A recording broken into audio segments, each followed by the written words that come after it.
Oke, saya mulai. Selamat pagi. Assalamualaikum warahmatullahi wabarakatuh.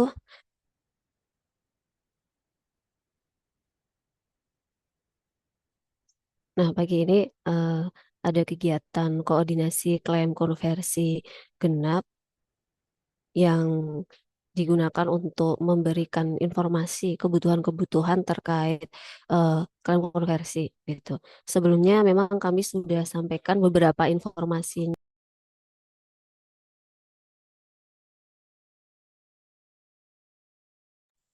Memang beberapa informasinya sudah disampaikan di grup, kemudian ada di website juga. Namun hari ini akan diperjelas lagi sebenarnya seperti apa sih di klaim konversi gitu, agar nanti klaim konversinya berjalan lancar. Tuh. Nah, untuk awalan. Jadi seperti diketahui bahwa klaim konversi itu dilakukan pada semester berjalan. Jadi untuk semester ini berarti semester ini gitu. Hanya untuk yang kegiatan semester genap ini gitu. Tapi beda lagi ya dengan magang wajib itu aturannya sendiri gitu. Nah, eh, dan ketika sudah melakukan apa namanya usulan konversi kemarin, itu wajib melakukan klaim konversi gitu. Nah, selain eh, sudah melakukan usulan konversi, nanti mahasiswa juga harus sudah mengisi logbook. Nah, nanti silahkan dicek kembali apakah logbooknya itu sudah diisi atau belum gitu. Kalau misalnya belum, nah silahkan diisikan terlebih dahulu gitu. Kemudian untuk laporannya, nah sudah disusun atau belum? Kalau misalnya sudah disusun, bisa langsung diupload gitu. Lalu ada nilai dari kegiatan. Nah, untuk nilai kegiatan itu menunggu sertifikat atau transkrip ya. Transkrip dan sertifikat biasanya dari mitra kegiatan. Tuh nanti dicek kembali gitu. Nah, untuk laporannya nanti bisa disesuaikan dengan template-nya gitu kan. Sudah ada template-templatenya karena untuk yang periode genap ini ada yang ikut program coding camp, ada yang ikut magang mandiri. Nah, nanti silahkan disesuaikan saja ya untuk apa namanya komponen-komponennya. Jika ada kebingungan atau apa, boleh nanti bisa tanyakan gitu di grup ya. Tanyakannya di grup saja biar nanti bisa apa namanya clear dan jelas, barangkali ada mahasiswa lain yang juga bertanya hal yang sama gitu. Jadi biar tidak mengulangi gitu. Lalu yang penting lagi itu adalah lampirannya. Nah, untuk lampiran itu nanti diperhatikan ya. Kalau yang di menu MBKM untuk yang kegiatan coding camp itu sudah ada informasinya, lampirannya dan contohnya. Tapi kalau untuk yang magang mandiri memang belum ada gitu, belum ditambahkan. Nanti silahkan dicermati ya. Untuk magang mandiri itu kalau dikonversi ke mata kuliah, silahkan lampirkan transkrip Amikom, transkrip mitra, kemudian pemetaan capaian dan capaian magang. Nah, kalau dari empat hal ini yang apa namanya belum, mungkin yang pemetaan dan capaian. Nah, nanti yang utamanya akan dibahas di kesempatan kali ini, gitu. Termasuk yang program di Coding Camp, gitu. Kemudian untuk pengajuannya nanti pastikan sudah melakukan pemetaan dulu. Nah, setelah dilakukan pemetaan, nanti baru mengajukan klaim konversi. Kalau misalnya mau ngeklaim dulu baru melakukan pemetaan, ya silahkan aja gitu. Tapi nanti ada beberapa hal yang perlu diperhatikan di dalam pengajuan klaim konversi itu, gitu. Ada komponen-komponen yang memang perlu disesuaikan dibandingkan dari apa namanya usulan kemarin. Nah, di sini sudah ada contoh detail nilai magang kalau misalnya untuk Mandiri Mitra. Jadi Mandiri Mitra itu kan biasanya mitranya membuat sendiri. Nah, karena mitranya membuat sendiri, nah biasanya eh, mitra tidak punya template atau apa. Kalau mitranya punya template boleh pakai template dari mitra, tapi kalau misalnya enggak, boleh nanti ikutin ini. Sebelumnya ini kedengeran nggak sih suara saya, Mbak Dea atau Mas Rama mungkin? Terdengar, Bu. Oke, terima kasih. Oke. Nah, saya lanjutkan. Jadi, jika mitranya itu tidak punya, boleh pakai contoh template ini ya. Jadi nanti kompetensinya ditulis, nama mitranya, durasinya, lalu di tabel. Tabel ini biasanya sudah dibuat, tabel kolom capaian, detail capaian, durasi, sudah dibuat di awal usulan konversi. Nanti tinggal menambah kolom nilai saja, gitu. Jadi nanti silahkan dikomunikasikan ke mitranya untuk yang magang mandiri. Kalau yang coding camp biasanya sudah otomatis, tinggal nanti ditunggu sampai tanggal 31 Juli ya biasanya. Karena kemarin kami mengisikan itu 31 Juli gitu. Nah, untuk pemetaan nanti ada di bawah gitu. Meskipun tidak diklaim konversi, tidak dikonversi, nanti tetap mengajukan gitu. Tetap memilih klaimnya gitu. Nah, yang penting dari kolom konversi itu langkah pemetaannya ini. Nah, di langkah pemetaan itu nanti ada contoh, maka nanti mahasiswa bisa mempelajari contoh pemetaannya, lalu bisa mempelajari RPS atau materi dari dosen, gitu. Karena kan di mata kuliah itu ada yang namanya CPMK, capaian pembelajaran mata kuliah, di mana setiap mata kuliah itu berbeda-beda capaiannya, gitu. Nah, nanti silahkan dicek kembali. Kemudian nanti pelajari juga transkrip dari mitranya itu seperti apa. Kemudian nanti silahkan buat catatan inti, jobdesk atau pekerjaan kegiatan. Kalau dari silabus atau dari transkrip itu kan beda ya. Di silabus itu bisa detail sekali, kemudian di transkrip itu dia ringkasannya saja. Nah, nanti silahkan dipelajari semua yang sudah dibikin kemarin atau sudah ada gitu dari jobdesk atau transkripnya itu. Nah, setelah itu baru buat pemetaan. Nah, untuk buat pemetaan ini nanti ada kesesuaian atau tidak sesuainya. Nah, ini bisa dicek sendiri ya. Kalau misalnya nanti sudah sesuai ini bagaimana? Misalnya kan kegiatan itu dilakukan selama 5 bulan ya. 5 bulan itu 1 bulan kan 4 SKS. Berarti kalau 5 bulan berarti 20 SKS. Nah, ternyata semester ini tuh hanya boleh dikonversi 16 SKS. Berarti masih sisa 4 SKS. Nah, maka dari proporsi kegiatan yang sudah dilakukan itu nanti boleh memilih ya, boleh memilih mana yang mau dikonversi. Ya, asalkan sesuai dengan capaiannya gitu. Misalnya kalau untuk coding camp nanti soft skill-nya hanya dimasukkan ke beberapa mata kuliah yang sinkron saja. Itu juga boleh gitu. Atau misalnya melakukan magang mandiri hanya 3 bulan. Berarti kalau 3 bulan kan hanya eh, 12 SKS. Maka kalau semester ini ngambil 16 SKS, maka hanya boleh dikonversi ke 12 SKS. Gitu aja. Dan nanti dicek kesesuaiannya gitu. Ini nanti dicek sebisanya saja karena nanti kami akan melakukan pengecekan juga. Baru nanti mengisi klaimnya. Begitu. Nah, yang perlu diperhatikan ada beberapa hal ini ya, tapi nanti saya jelaskan di bawah saja. Yang saya buka catatannya dulu untuk alurnya nanti ada di Prodi ya. Jadi alurnya kurang lebih seperti ini untuk usulan dan klaimnya. Nah, kalau klaimnya yang di mana? Berarti di sini ya. Jadi ketika sudah selesai kegiatan, apakah sudah upload laporan? Nah, kalau belum upload laporan berarti belum bisa ya mengajukan klaim konversi. Jadi dari diagram ini pilihannya hanya ya, ya upload laporan langsung ke klaim konversi. Nanti silahkan diupload dulu. Kalau sudah upload nanti bisa mengajukan klaimnya gitu. Nanti silakan isi data klaimnya, kemudian nanti Prodi akan mereview usulan. Nah, review ini dilakukan nanti sekitar awal-awal Agustus gitu. Jadi nanti silahkan dicek kembali jika sudah lengkap datanya boleh dimasukkan, tapi kami reviewnya itu ada jadwalnya. Jadi tidak per satu mahasiswa di submit langsung cek itu enggak. Nanti kami ada jadwal review sendiri gitu.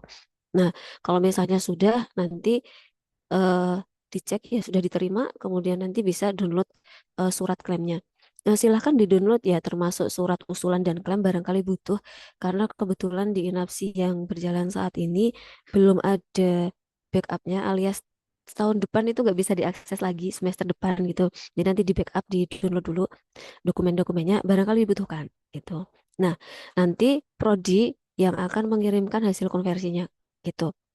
Jadi kalau nanti kalau dia dari alur ini kan ada mahasiswa ya prodi SI sama DAK. Nah, mahasiswa itu nanti hanya melakukan upload laporan, kemudian mengajukan klaim, memetakan klaim, terus mengajukan klaim, lalu mengisi, nanti prodi mereview, kemudian nanti mahasiswa itu kalau sudah dapat statusnya diterima atau sudah diterima klaimnya, nanti bisa download surat klaimnya gitu. Semoga bisa di-download ya. Nah, kalau misalnya sudah diterima dan udah dipastikan bahwa terkonversi, ada nilai angkanya gitu, nanti kami update juga di spreadsheet. Nah, nanti prodi yang akan mengirimkan nilai ke DAK. Yang sebelah kanan ini kan DAK ya. Nah, gitu. Jadi mahasiswa prosesnya hanya sampai download saja dan melihat nilai tapi menunggu. Nah, nilai ini akan keluar kapan?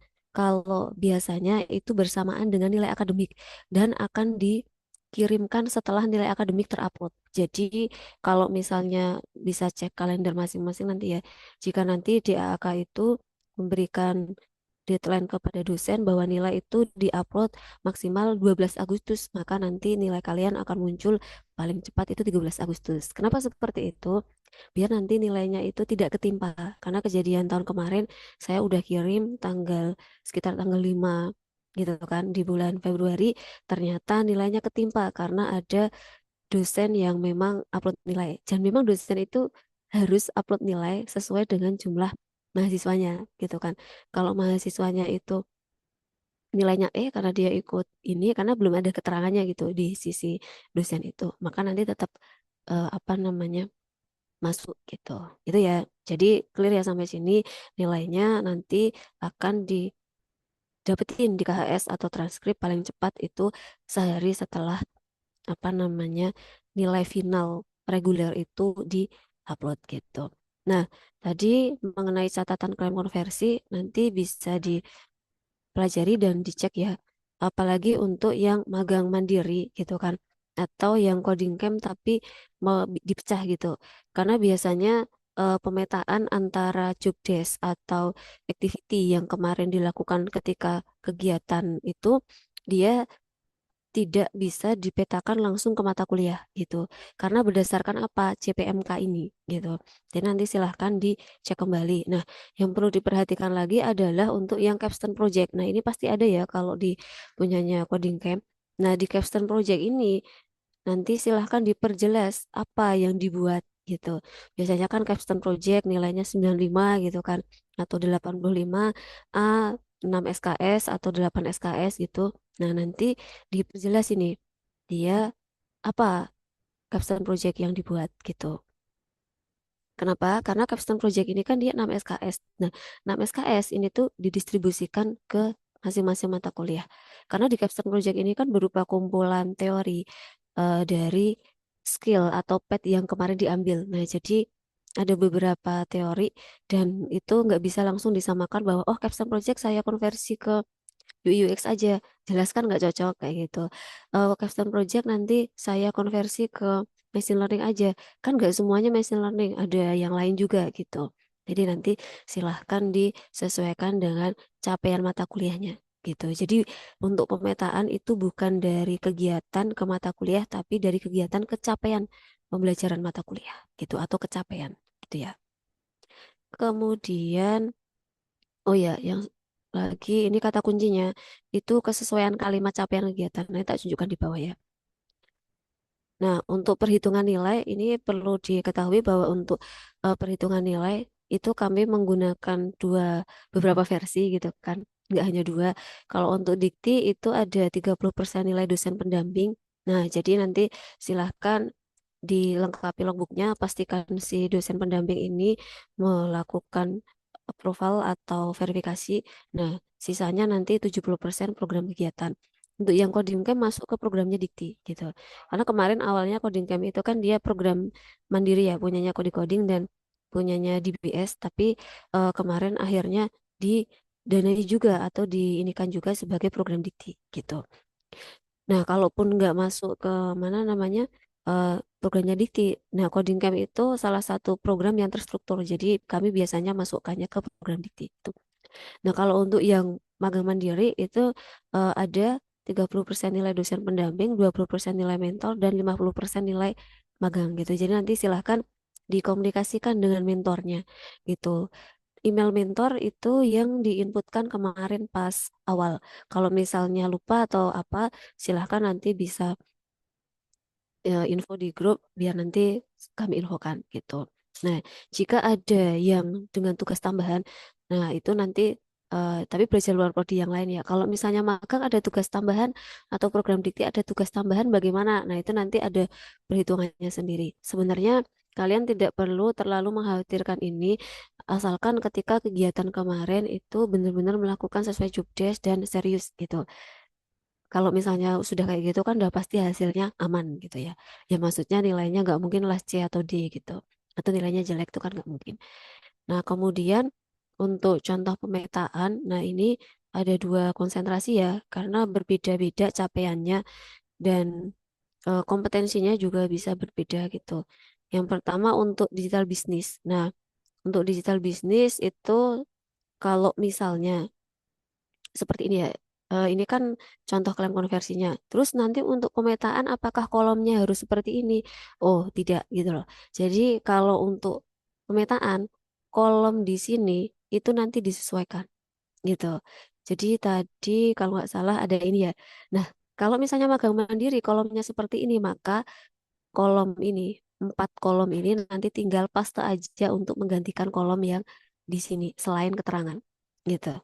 Jadi yang dari blok kuning ini dari course sampai skor ini diganti dengan eh, kolom yang didapatkan dari mitra gitu. Mau ditambah rekomendasi SKS boleh boleh, tapi yang jelas eh, kolom course ini sampai skor ini adalah contoh punyanya di coding. Nah, kalau misalnya dapat transkrip dari mitranya itu seperti ini, maka ini aja yang di copy ke sini gitu. Nanti ada template-nya gitu ya. Jadi jangan samakan persis harus seperti ini karena ini punyanya di coding gitu. Ingat ya, ini hanya contoh. Berarti kalau contoh itu kan inspirasi. Nah, kalau inspirasi berarti oh kayak gini caranya gitu. Kalau misalnya sudah tahu bahwa transkrip dari mitra itu ada 4 kolom, nah nanti tinggal copy aja atau bikin ulang gitu kan, taruh di sini gitu. Boleh ditambah kolom-kolom lain. Jadi ketika nanti ada template silahkan di-download, boleh diedit-edit gitu. Nah, yang keterangan ini nanti tinggal dihapus dalamnya aja. Nah, terus yang di sebelah kanan ini juga perlu diisi. Diisikan bagaimana? Ya nanti diisikan sesuai dengan mata kuliahnya. Jadi sebenarnya contoh pemetaan ini untuk menunjukkan seperti apa sih nilai atau transkrip nilai dari apa namanya mitra, seperti apa sih capaian dari mata kuliah gitu sehingga nanti tidak bingung gitu. Nah, di sini nanti masing-masing dicek nih. Kalau misalnya kompetensinya atau petnya mobile development ya, di sini kan ada banyak capaiannya nih. Ada 20 SKS, ada soft skill and career development. Nah, nanti dicek kembali atau diingat-ingat. Oh, kemarin memulai pemrograman dengan Kotlin itu belajar apa? Nah, itu mau dipetakan atau disinkronkan dengan capaian mata kuliah yang mana. Nah, sebelum melakukan pemetaan atau mengisi kolom keterangan ini, nanti mahasiswa wajib melakukan apa namanya melihat capaian mata kuliah. Di mana melihatnya? Itu bisa di Webprodi ya. Melihatnya itu di Webprodi, di kurikulum dan RPS. Nah, di sini ada yang namanya boleh langsung di sini angkatan 23 maka nanti ikut yang semester ini ya, K21 semester genap gitu. Nanti bisa di copy ini semester genap berarti semester 6. Nah, nanti di sini ada kan ini nggak boleh berarti IMK. Nah, capaiannya berapa? Ini ya gitu. Capaiannya ini. Selain ngopi dari sini, boleh nggak ngopi dari yang ada di Inapsi gitu? Ngajukan klaim dulu baru pemetaan boleh juga gitu. Nanti silahkan dicek. Selain itu juga boleh nggak kalau misalnya ngelihat dari masing-masing RPS di semester 6? Oh boleh gitu. Nanti silahkan dicek. Di sini kan sudah ada RPS-nya semua gitu. Ini sudah lengkap sih kemarin RPS-nya. Gitu. Nah setelah itu baru dimasukkan ke sini gitu. Karena ini contohnya untuk yang mata kuliah semester ganjil gitu. Tapi sama aja sebenarnya pemetaannya. Nah, setelah dapat capaiannya itu nanti dibaca nih atau dipelajari. Oh, capaian untuk sistem rekomendasi itu apa misalnya atau machine learning itu apa. Nah, nanti dicek tuh. Nah, setelah itu baru masing-masing course atau activities ini kita cek kemarin pekerjaannya apa, tugasnya apa, hasilnya apa. Oh, misalnya memulai programan dengan Kotlin, dia itu ada pembelajaran Kotlin, nanti ada kuis dan lain-lain, dan hanya satu SKS. Oh, di sistem rekomendasi waktu itu ada pembuatan sistem informasi pakai bahasa pemrograman yang dibebaskan. Oh ya udah, saya sinkronkan dengan sistem rekomendasi gitu. Kalau kita lihat di sini CPMK satu sistem rekomendasi apa? Yang CPMK satu ini kan mampu mengolah data yang bersumber. Nah, maksudnya mengolah ini kan luas gitu loh.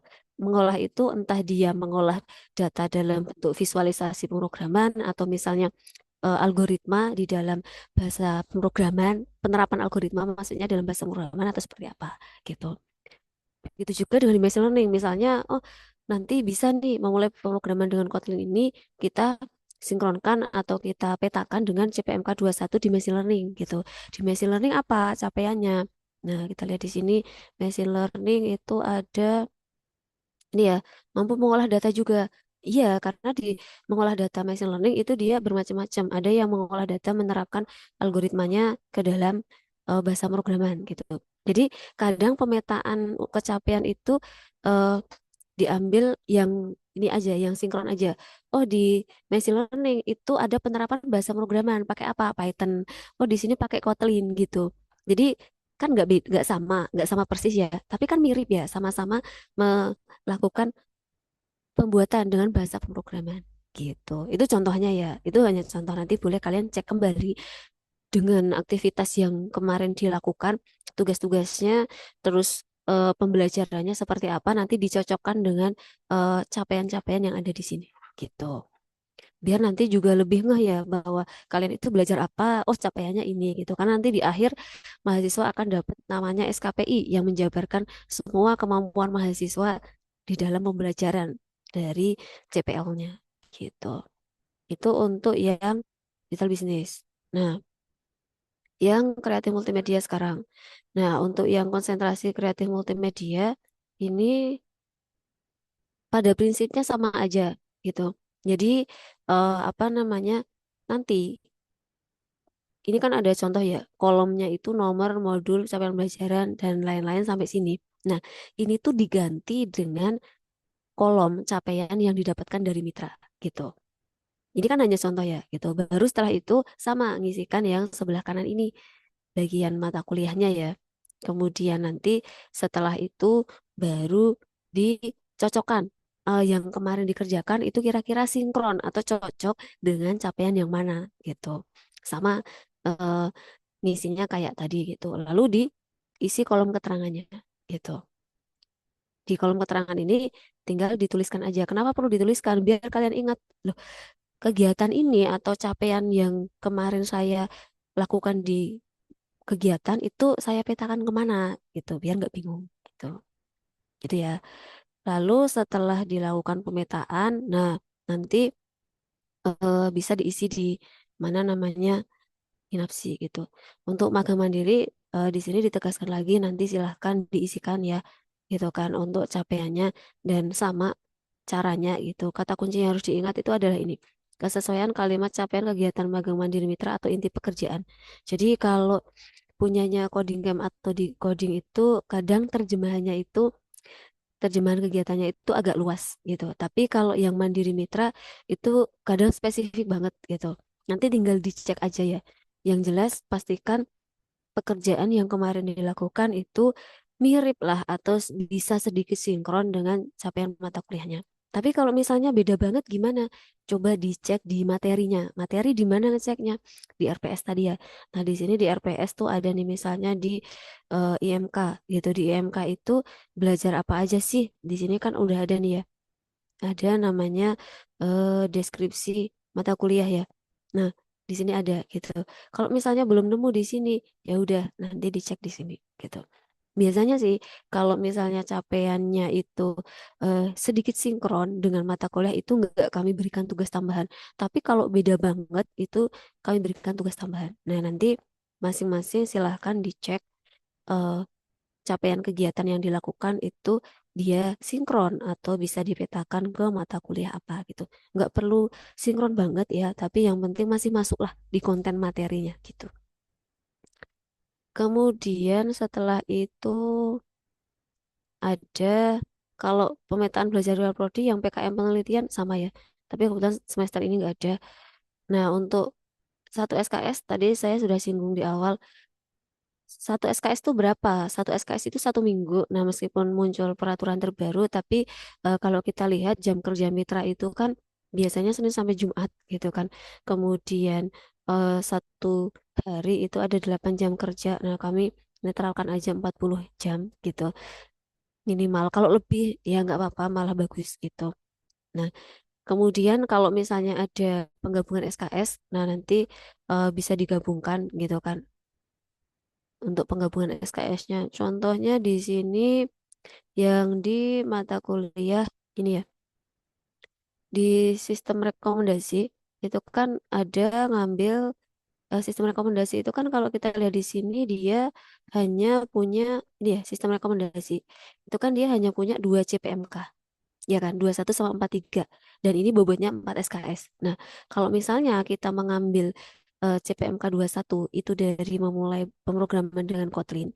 Kemudian untuk CPMK 43, CPMK 43 ini teorinya ya, itu kita ambil dari ini, satu SKS dari apa namanya, belajar membuat aplikasi Android, sama dari soft skill and career development satu SKS. Kemudian CPMK satu kita ambilkan lagi misalnya 3 SKS.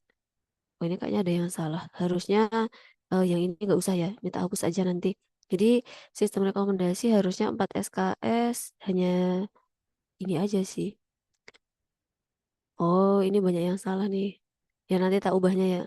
Ya udah berarti nanti misalnya untuk sistem rekomendasi karena dia 4 SKS, eh oh nggak salah sih ini tadi. Nah, diamati ya. Oh, salah nih. Oh, enggak ternyata. Coba diamati lagi ya. Jadi di sini kalau kita lihat CPMK satu itu kan dia satu SKS ya. Dari sini satu ya, ingat ya satu. Terus habis itu masih kurang 3 SKS nih. Kita ambilkan dari mana? Oh, di sistem rekomendasi itu belajar apa saja sih? Oh, dia membuat aplikasi. Ya udah, kita ambil satu SKS dari sini. Ya, tapi CPMK-nya ke 43 gitu. Oke, berarti 2 SKS nih. Oh, berarti kurang kurang 2 SKS lagi. Nah, tadi yang saya bilang ya, kita tidak bisa melakukan pemetaan langsung ke mata kuliahnya karena yang difokuskan itu capaiannya. Jadi, 3 SKS ini saya sarankan tidak langsung dipetakan ke mata kuliah tertentu. Nah, maka dipecah gitu. Kemudian karena kurang 2 SKS untuk masing-masing CPMK, maka di sini misalnya saya ngambil satu SKS dari belajar fundamental Android untuk CPMK satu. Oke, 3 SKS ya. Kemudian karena kurang satu SKS lagi, dicek tuh, oh di sistem rekomendasi belajar apa ya? Oh kemarin ada kok sedikit tentang soft skill gitu. Nah, oke kita tambahin dari soft skillnya gitu. Satu SKS. Berarti nanti cara nulisnya di sini angkanya tadi ambil CPMK satu dari yang ini ya memulai pemrograman Kotlin 90 ditambah ini belajar fundamental Android satu SKS dari apa namanya yang ini dari 3 SKS jadi hanya diambil satu SKS untuk CPMK satu. Maka nanti ditambah tuh 90 ditambah 90 dibagi 2 gitu. Nah, gimana cara menuliskannya di apa namanya? Jadi nanti gimana cara nuliskannya di apa namanya tuh inapsi. Nah, nanti dipakai titik koma gitu loh. Jadi di sini memulai pemrograman dengan Kotlin, titik koma atau koma belajar membuat Android. Nah, gitu. Itu untuk cara menuliskannya di inapsi. Kalau memang dia capaiannya itu lebih dari 2 activities atau dari 2 course gitu. Nah, setelah itu baru nih dilengkapi semua pemetaannya gitu. Sebenarnya untuk pemetaan ini nanti agak kondisional ya gitu. Jadi jika nanti memang ada kesulitan, boleh ditanyakan atau dikomunikasikan gitu. Ini masih terdengar nggak ya? Masih terdengar, Bu. Oke. Nah, selanjutnya tadi udah selesai ya. Kalau misalnya sudah selesai di pemetaan dan lainnya, boleh nanti langsung di submit di Inapsi. Nah, ini informasi tambahan untuk yang selanjutnya ya. Jika nanti ada eh, produk yang mau dipakai untuk jalur non reguler itu boleh, tapi ada ketentuannya ya. Enggak semua itu bisa langsung dipakai gitu. Kenapa? Karena kami tidak ingin mahasiswa itu produknya itu levelnya di bawah final project, terutama di final project semester 6 gitu. Jadi kalau misalnya nanti produk coding camp itu kami anggap produk setengah jadi. Kenapa? Karena produknya itu belum bisa di ini kan apa namanya, misalnya datanya belum lengkap dan lain, belum ada testing pengguna gitu. Dan biasanya satu produk itu dikerjain oleh banyak role, banyak orang gitu. Apakah pembagian perannya jelas dan lain-lain gitu. Apalagi kemarin kan proyeknya tuh hanya 1 bulan. Nah, kebayangkan proyek hanya 1 bulan itu seperti apa hasilnya? Apakah memang sudah layak atau belum gitu. Kalau memang ada memang beberapa yang layak, tapi beberapa enggak, maka kami samakan aturannya gitu. Jadi kalau misalnya nanti ada yang mau pakai produknya itu sebagai non reguler, nanti silahkan bisa dilakukan perbaikan gitu. Apa yang harus diperbaiki?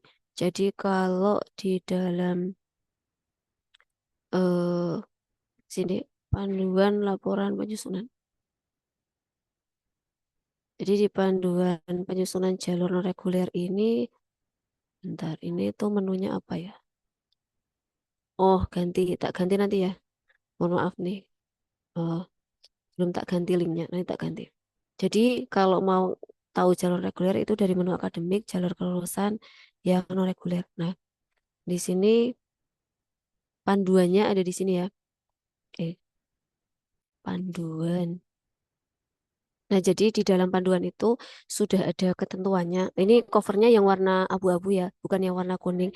Jadi nanti bisa dicek di bagian bawah ini untuk yang studi independen.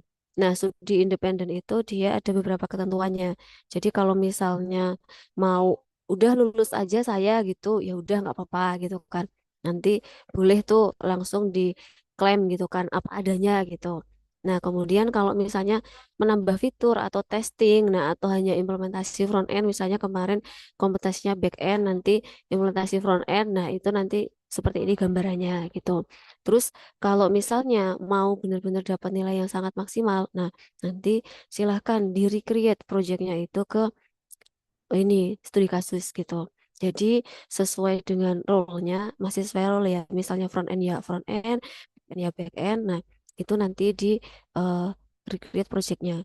Karena kalau misalnya di dalam pembuatan produk, data-data yang didapetin, dikumpulkan itu perlu lengkap di awal sehingga nanti bisa ditunjukkan bahwa produk yang kalian buat itu sudah sesuai dengan kebutuhan atau requirement-nya pengguna gitu. Itu sebagai tambahannya ya. Kalau misalnya mau boleh nanti bisa konsul ke email prodi atau ke saya gitu. Nah, ini video dan langkahnya nanti bisa dicek sendiri sedikit cuplikannya. Ini dibuat oleh Mas Diki dari angkatan 23 semester kemarin gitu. Kurang lebih sama nanti ya. Tuh. Nah, untuk template klaim itu nanti bisa download dari link ini. Ini saya share nanti habis ini. Nunggu videonya di-upload dulu, baru saya share. Pastikan di-download ya, jangan minta akses edit gitu. Jadi template itu ada itu untuk di-download. Jadi hampir semua template ya, semua template yang ada di mata kuliah atau diberikan oleh dosen atau yang ada di menu web prodi ini itu di-download. Jangan pernah minta akses edit gitu. Karena template itu bisa dipakai untuk semua orang gitu ya.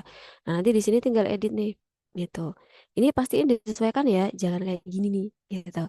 Kalau misalnya tadi punyanya coding camp pasti akan mirip kayak gini. Tapi kalau bukan coding camp, kolom A sampai F ini diganti, baru nanti yang kanan ini disesuaikan. Yang ini juga diganti karena di sini contohnya semester 5 gitu. Gitu ya. Oke. Itu kurang lebih dari saya. Ada yang mau ditanyakan, boleh silahkan. Boleh raise hand, boleh open mic, boleh di chat gitu.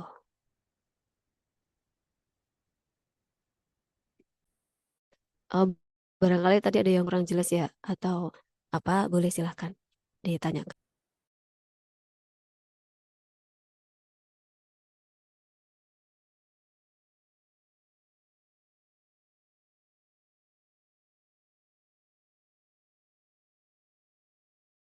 Atau sudah cukup jelas? Belum bisa tanya karena belum coba untuk mengisi pemetaan gitu, ya juga nggak apa-apa gitu. Udah cukup jelas berarti ini, kalau diam, Mas Zahid, Mbak Eliata, atau Mas Fadilah, atau Mas Zikri deh, gitu. Atau yang dari Smart Bridge kemarin, nah itu gimana? Apakah sudah jelas atau belum? Yang di magang mandiri juga apakah sudah jelas atau belum?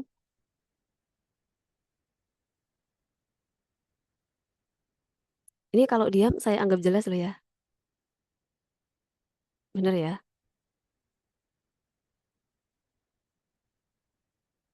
Mas Wisnu udah jelas nih. Bener.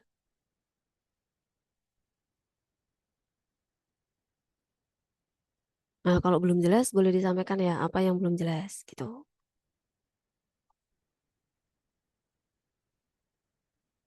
Ya, tak tunggu 2 menit nih. Sampai 9:43. Bisa disampaikan yang belum jelas apa?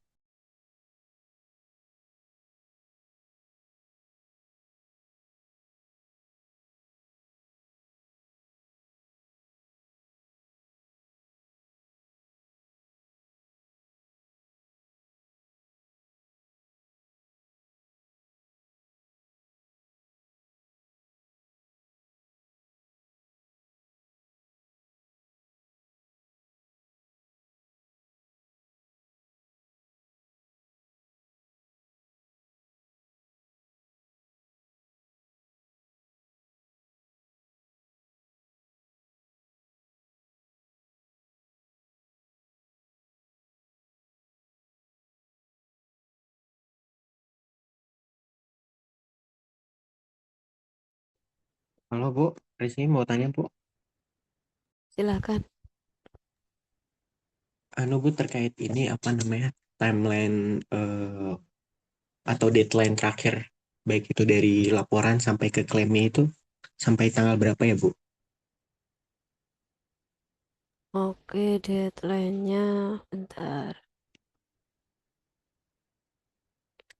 Kalau deadline nih di menu kelihatan menu belajar Bukan Bu. luar prodi timeline. Nah, di sini ada. Coba dicek ya, barangkali ada yang salah. Nah, kayak kadang ada yang salah tuh. Klaim konversi. Nih, ini riwayat.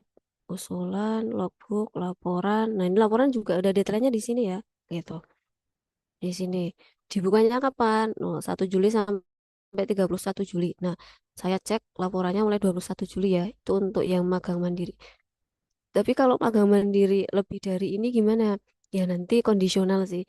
Jadi waktu pengecekan untuk laporan itu bisa saya tambahkan gitu. Tapi kalau untuk coding camp itu nggak perlu dicek gitu. Tapi kalau mau dicekkan ke dosennya ya, kadang dosen itu tidak mau menilai. Oh ya, ini sedikit informasi. Kadang dosen tidak mau menilai kalau laporan kalian berantakan, meskipun prodi udah kasih template ya. Nah, jadi tolong dikomunikasikan ke dosen pembimbingnya untuk laporannya.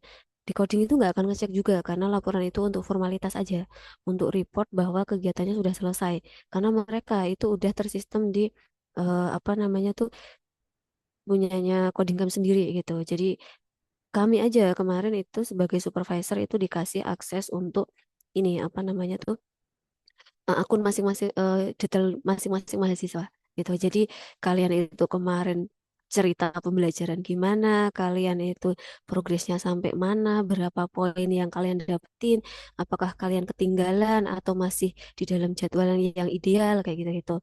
Karena kami sebagai dosen dikirimin juga report mingguan gitu kan. Bukan mingguan sih, tapi sesuai timeline gitu. Kadang kan sebulan ya, bulanan gitu kan. Itu dikirimkan dari decoding. Jadi mereka tuh sebenarnya udah punya terorganisir langkah-langkah dan timeline gitu. Termasuk dokumentasi. Nah, tapi laporan hanya formalitas. Makanya mereka nggak ngasih template juga gitu. Gitu ya. Terus upload maksimalnya kapan? Oh, berarti ini sinkron nggak kira-kira kalau 31 Juli upload maksimalnya 5 Agustus? Ya, nanti tak sinkronkan. Harusnya sih apa namanya? Ini sinkron dengan yang di sini. Jadi nanti kalau ini 5 Agustus ya ini 5 Agustus. Ini tak edit aja ya ini 5 Agustus ya. Jadi dibukanya 1 Juli sampai 5 Agustus gitu. Kemudian untuk nah ini penilaian-penilaian oleh mentor ya, diperhatikan ya di sini sudah ada. Nah, ini memang tampilannya nggak bisa dibikin estetik karena belum dioprek lagi codingannya gitu. Soalnya ini codingan hardcode di sini. Jadi penilaian oleh mentor di sini maksimal 5 Agustus ya. Semester genap kan? Nah, ini ya. Jadi dicek. Nah, terus penilaian oleh dosen pendamping kapan? Nah, dosen pendamping itu menilainya terakhir. Jadi kalau magang mandiri itu mentornya dulu yang menilai baru dosen pendamping. Tapi kalau coding camp dia nggak pakai dosen pendamping, nggak gitu. Nah, kalau di sini kan makanya tulisnya kayak gini gitu. Nah, ini untuk eh, coding camp nanti setelah upload laporan baru bisa dinilai oleh dosen pendamping gitu. Terus klaim konversinya kapan? Nah, ini sampai ini belum tak ubah yang kanan ini nanti sampai 8 Agustus gitu. Berarti nanti tak ubah di sini dibukanya kapan sampai kapan gitu. Intinya setelah upload laporan langsung kebuka ya. Gitu aja. Dan nanti bisa sampai dari 1 Juli sampai 31 Agustus. Salah. Sampai 8 Agustus gitu. Itu sih. Tapi kalau untuk riwayat klaimnya atau suratnya itu nanti menyesuaikan ya. Gitu Mas Zikri. Oke, baik Itu Bu, ya. terima kasih. Ya, sama yang lain ada nggak nih? Misi Bu, mau Ya, bertanya. silahkan. Kan saya magang mandiri. Untuk laporannya itu apa dibuat di template atau di yang di inapsi itu? Di Inap sih. Itu sesuai dengan template magang mandiri. Untuk magang mandiri itu template laporannya beda ya. Jadi nanti dicek di eh, tadi tuh ada kok kan di sini ada menunya beda gitu. Jadi ini ya magang. Nah, magang ya magang. Jadi kalau yang belajar upload itu dia umum, tapi kalau yang magang itu dia khusus magang. Magang dikti, magang wajib. Nah, magang mandiri ini tuh di template. Nah, di sini ada template laporan, template proposal, template laporan gitu. Nah, nanti silahkan dicek di sini gitu. Ini isiannya sama dengan yang ada di Inapsi gitu. Itu Baik Bu, terima kasih. ya, ada lagi silahkan.